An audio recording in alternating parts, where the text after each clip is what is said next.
Now, political analyst Ahmad Shahidov is with us to discuss the latest developments in Russia, Sochi. Good afternoon, Mr. Ahmad Shahidov. Thank you for joining us on the program. Thank you for inviting me. Now, what are the key objectives of President Erdogan's visit to Russia, and how significant is this meeting with Vladimir Putin? Yes, today's meeting is very important and critical because this is not the meeting only two leaders. This is the meeting of West and Russia, and Recep Tayyip Erdogan will discuss the mainly Black Sea grain deal, this grain initiative launched by Türkiye and UN last year, but suspended by Russia in July of this year, that makes some barriers in food security of whole world. And before the G20 summit in New Delhi, this meeting in Sochi has very importance. And I think that now this meeting is going, and after a couple hours we will have the clear results of the meeting. But we hope that the President of Turkey, Mr. Recep Tayyip Erdogan, will agree this Black Sea grain deal with Russian President. And mutual relations between Turkey and Russia also is on the agenda of this meeting. Mm-hmm. But as you know, the situation and unrest situation in Syria and activity of PKK terrorist organizations and operations against these terror groups in Syria is also on the agenda. I think that two leaders will discuss this issue in Sochi as well. And all international community, especially Western world, are waiting for the results of this meeting, because after this meeting, the Western leaders will have the clear attitude towards the Ukraine-Russian war, about to continue these sanctions on Russia or not. Of course, the Kremlin has its own demands from Western countries. It's about the, as Russian officials always declare that the Western countries, the West, didn't meet its obligations towards the restrictions on Russian economy, the Russian shipments, and some financial sanctions. I think that Vladimir Putin also raised this issue during the Sochi meeting. But anyway, all international community waits very positive results, and I think that Türkiye and its leader Recep Tayyip Erdogan is only the power that can directly communicate with Russia, with Vladimir Putin, and achieve positive results, because we observed the concrete experience last year when in July 2022, because of initiative of Türkiye and UN, this Black Sea grain deal started, and there is no other alternative route. In spite of that, US wants to launch the alternative routes via the Moldova, Romania, but the only route and only corridor is Black Sea Grain Initiative via the Istanbul ports, and that's why I think that Turkey will insist and will continue its diplomatic efforts to agree with Russia and to resume this Black Sea Grain Initiative. Okay, let's elaborate on the discussions between the two leaders aside from the Black Sea Grain Initiative for a moment.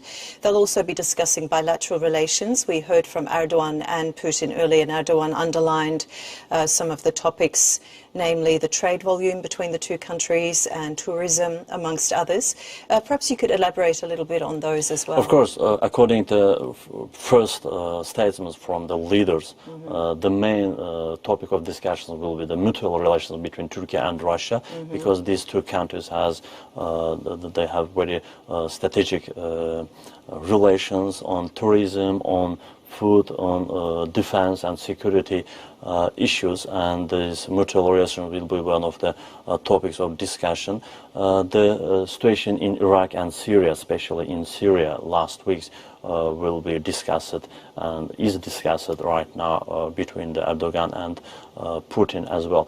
So the situation in South Caucasus, in Karabakh, last days we have observed some escalation on state border between Armenia and Azerbaijan. I think this topic will be discussed between Erdogan and Putin as well.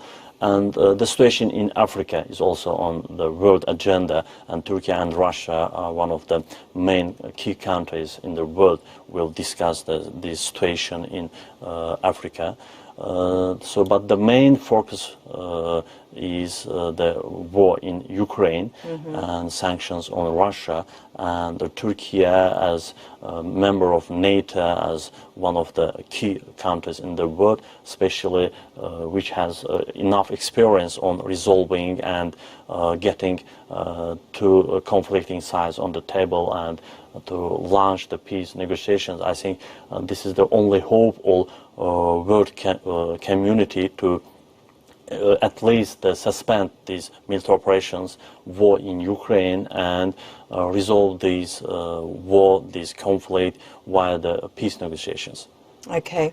Now, what role has Turkey played in brokering the Black Sea grain deal, and what efforts have been taken with Turkey and the United Nations to try and bring Russia back into the agreement? After starting the war in Ukraine in February last year, the grain problem, the food security was on the agenda, because no Ukraine nor Russia could export their grains to another countries. And after the initiative of Turkey and via the support of UN, this Black Sea grain initiative launched. And unfortunately, 2 or 3 times this initiative agreement suspended by Russia, and Moscow claimed that they have some problems, their own problems, economic and political problems, because of sanctions from Western countries. Russia say that the West countries did not meet its obligations on. And Russia today has very strong problems exporting their own grain and the security of the shipment. So that's why Black Sea Grain Initiative, if this initiative, this agreement will be resumed, I think that it will, first of all, increase this food supplement of poor countries, also West countries as well. And also it will be a very good start of peace negotiations between Ukraine and Russia. And I think that all Western countries, all international community should support Turkey on this diplomatic effort, because Turkey, as I said before, is only country that can directly communicate with Russia, and Erdogan is only leader that has very good relation with Putin and can directly talk on these critical topics. Okay. Now, the UN Secretary General Antonio Guterres also sent some concrete proposals to Russian Foreign Minister Sergei Lavrov to revive the safe export of Ukrainian grain via the Black Sea. What do these proposals entail, and how likely is Russia to consider them? UN Secretary General has some suggestions, but anyway, Russia wants export their own grain as well, and wants some insurance on security, the Russian shipments. Otherwise, Russia declares that any ships that will approach the Odessa ports will be seen as military target, and it can lead to new escalation and new military operations in Ukraine. So I think that UN suggestions will not be accepted by Russia, and because Russian demands from Russian side also very high, and the Western countries will not accept all Russian demands. So it's a very complicated situation, and that's why the other meetings in Sochi in New Delhi in 9-10 of September, then the UN meeting in New York will be focused on the results of today's Sochi meeting. And in a couple hours we will see if Russia accepts the suggestions from UN, from Türkiye, and agree to resume this Black Sea grain initiative or not. It will make the roadmap for the development, the further development of the situation in Ukraine. Okay. Now, Turkey's taken center stage in trying to bring an end to the conflict in Ukraine. What specific efforts and initiatives has Türkiye taken to try to bring an end to the conflict In there? general, Türkiye is a very important country in the world, and a key country that has very strong power and opportunities for resolving these conflicts. And we saw Turkey's power and the role during the 2020 Second Karabakh War in South Caucasus. And aside this war, today in Ukrainian war, Türkiye is one of the important key countries, and that can assemble these two conflicting sides. And we remember the Istanbul meeting of Ukrainian and Russian representatives held by the initiative of Türkiye, and we see the Black Sea grain initiative by Türkiye. So Ankara has very important role, and Ankara has very good contacts and relations with Ukraine and Russia. At the same time, it is very important, and Ankara's decision not to join to sanctions on Russia is also a very important step that in future Ankara, Türkiye can be be on the center of these peace negotiations. I think that Türkiye is only hope for getting peace in Ukraine, and Western countries, international community should support Ankara's diplomatic initiative in these peace negotiations, because there is no alternative. Today, Western countries, NATO openly support Ukraine and provides military provides Ukraine. Russia also has support from Iran, China, North Korea, and other its allies. And Türkiye is only country that can and stands in the middle of this side and have very good relations both to Ukraine and Russia, and has very important and key opportunities to achieve the peace in Ukraine. Okay, but having said that, it has gone on for a very long time now. In modern day Europe, it's it's been a very kind of shocking experience, if you like, for the whole world. Given the length of the conflict, what prospects and challenges of achieving peaceful resolution through negotiations, what role does Türkiye see itself playing in bringing it to an end? Right now, today, it's impossible to achieve directly peace in Ukraine, because the military operations are undergoing, and both sides are intend to continue this military operation. From international law, Ukraine has right to defend its territorial integrity and security of its state borders, because it's about 2 years that territorial integrity of Ukraine has been violated, and Ukraine has attacked by Russia.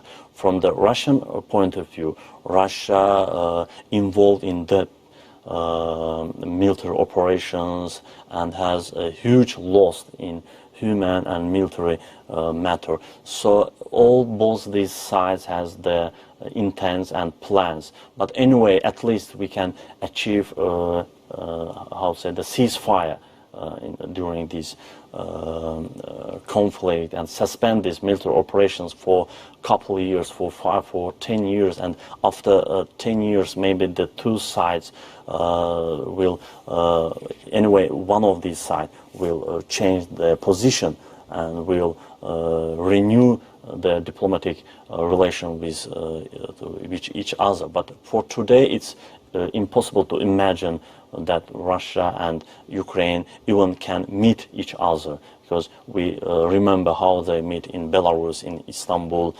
They look to each other like enemy, and they are enemy like today. So it's impossible to achieve the peace today, but anyway we can achieve the ceasefire and continue the resolving of this conflict on by the peace negotiations. Okay, And Mr. Turkey's Shahidov. role is very important, and as I said before, Turkey has very good relations with Russia, with Ukraine, and as a main countries of the NATO, as a great opportunities. Also, I want to underline the role of Recep Tayyip Erdogan. His political experience, his increasing charisma and role in world policy. I think that Mr. Erdogan can achieve any dialogue between Ukraine and Russia, and the Sochi meeting's main purpose is to achieve this peace. This Black Sea grain deal is one of the step of these peace negotiations. Okay, and what's just lastly, Mr. Shahidov, before I let you go, what's your analysis? What are you expecting? Are you expecting that we will take a much bigger stride in terms of ending the conflict in Ukraine and also revitalizing the grain initiative? I What do you think Black Sea grain initiative is a key issue. If today we will see the positive results and Turkey and Russia will agree on Black Sea grain initiative, it will be the starting of the new positive developments in Ukraine, and maybe in the future by the initiative of Turkey, again the Russian and Ukrainian representatives will meet in Turkey, in Istanbul or Ankara, and will launch a new starting for very positive peace negotiations. Okay. Thank you so much for joining us on the Thank you. program. It was a pleasure having you here and talking to you in person.